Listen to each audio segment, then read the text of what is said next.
నాకు తెలిసిన ఒక కథను మీతో చెప్పాలి అనుకుంటున్నా.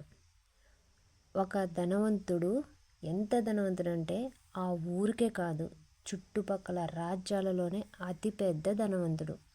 ఆ ధనవంతుడు ఒకరోజు తన లగ్జరీ కారులో ప్రయాణం చేస్తూ కారులో ఎఫ్ఎం రేడియోలో ఒక స్వామీజీ ఇస్తున్న భక్తి ప్రవచనం వింటూ ప్రయాణం చేస్తున్నాడు. ఆ భక్తి ప్రవచనం చెప్తున్న స్వామీజీ వారి ప్రసంగంలో ఇలా ఉంది: ఈ ప్రపంచం మాయా అని, ఈ మాయా ప్రపంచంలో ఏది శాశ్వతమైనది కాదని, ఎంత సంపాదించినా కానీ ఏమీ లాభం లేదని, ఈ డబ్బు, ఈ ఆస్తులు, ఈ ఐశ్వర్యం అంతయు రేపు మరణించిన తర్వాత పైకి తీసుకెళ్ళేవాడు లేడని, కావున ఉన్న దాంట్లో కొంత అనుభవించండి, మరికొంత దాన ధర్మాలకు కేటాయించండి అంటూ ప్రసంగం సాగుతుంది.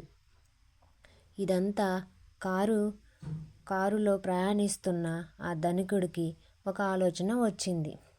నేను సంపాదించిన డబ్బును పైకి కూడా పట్టుకొని వెళ్తాను, ఈ సాధువు చెప్పే మాటలను ఒమ్ము చేస్తాను అనుకున్నాడు.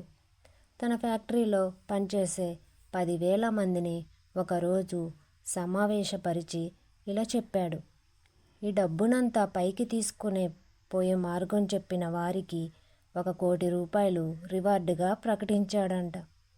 అందరూ తమ యజమానికి మతి తప్పిందని, కొందరైతే మతి భ్రమణ అయ్యిందని, పిచ్చి లేసిందని అనుకున్నారట.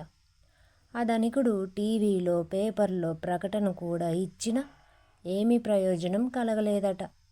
ఎవరూ తరుణోపాయం చెప్పలేదట. ఇక చేసేది లేక మళ్ళీ మరో సమావేశం నిర్వహించి ప్రజలందరినీ అడిగాడట. ఈసారి 5 కోట్ల ఆఫర్ ప్రకటించాడంట. కానీ ఎవ్వరూ కూడా సంపాదించిన డబ్బును పైకి పట్టుకుని పోయే మార్గాన్ని చెప్పడం లేదట.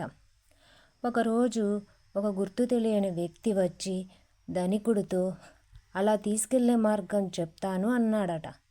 అంతటా ధనికుడు ఆ వచ్చిన వ్యక్తికి సకల లాంఛనాలు ఏర్పాటు చేసి ఇక చెప్పమని కోరగా, ఆ వచ్చిన వ్యక్తి ధనికుడిని ఇలా అడుగుతున్నాడట. ఆ వ్యక్తి: మీరు ఎప్పుడైనా అమెరికా వెళ్ళారా? ధనికుడు: వెళ్ళాను.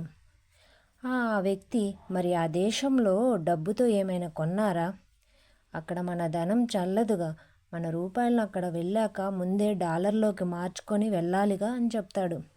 మరలా ఆ వ్యక్తి: మీరు ఎప్పుడైనా లండన్ దేశం వెళ్ళారా? ధనికుడు: వెళ్ళాను.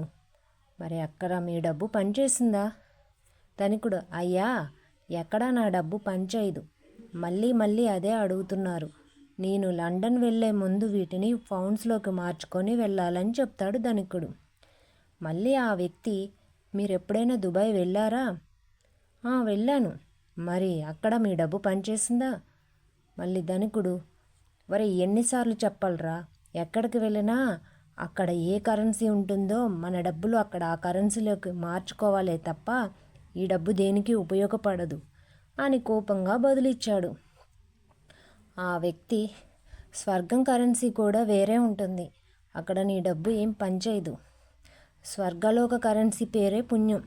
నీవు ఇక్కడ చేసిన పుణ్యం రూపంలో మాత్రమే నీ డబ్బు నీతో పాటుగా పైకి వస్తుంది. సాధ్యమైనంత వరకు ఇక్కడ భూలోకంలో విరివిరిగా దానం చేసుకో, అదంతా నిన్ను స్వర్గం అనే లోకంలో పుణ్యం అనే బ్యాంకు ఖాతా నిండిపోతుంది.